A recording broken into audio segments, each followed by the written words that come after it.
I wouldn't call it smeared on the big screen necessarily, but I think they've done a terrific job of translating the character from one medium to the next. I'm very happy with it. Practicality.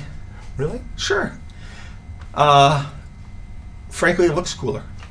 Right. And when you're working with practicals, I mean, in point of fact, in the comic, they come out the back of his hands. They come out sort of there. But that's a bitch, especially if you're going to have to hold some kind of harness that makes them work. Practicality, you adjust to the medium you're in. He'd be like a lady with long fingernails. It'd be pretty difficult to There do is one of podcasts. those, if you recall, in the second film, Lady Deathstrike, who's got fingernails that are razor sharp and indestructible. Exactly. So it makes it hard to do her hair and things Well, like it's that. like giving her a manicure. Well, I think whenever you capture the spirit of a character, I thought Iron Man was astonishingly good. And that's as much the casting as anything else. Once you hire Robert Downey Jr. to play Tony Stark, you're done. Almost anything else you do is gravy. I thought the last Hulk movie worked really well. Again, Edward Norton is a terrific Bruce Banner.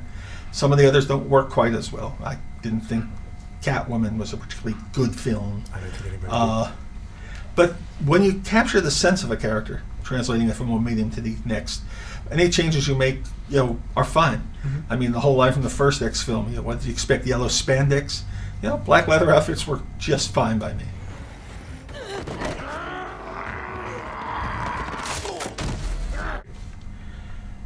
Never lose your sense of enthusiasm.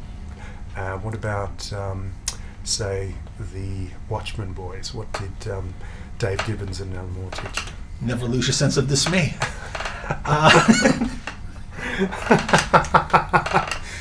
Because you actually had to edit Watchmen. And I did. In what way could you actually corral those? It was a creative challenge. touch? Mhm. It was certainly a challenge. I have gone on print and online. I saying I never liked the ending. I thought that they went a little askew with it. I thought the ending in the film worked better. It solved some of the problem. But Alan is Alan. You take the good with the bad.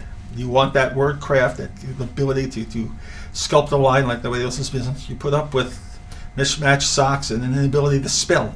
I mean, it works out splendidly.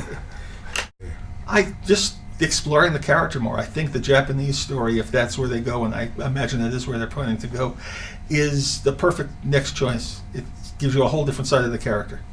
And I think that allows you to explore aspects that haven't been explored on film so far.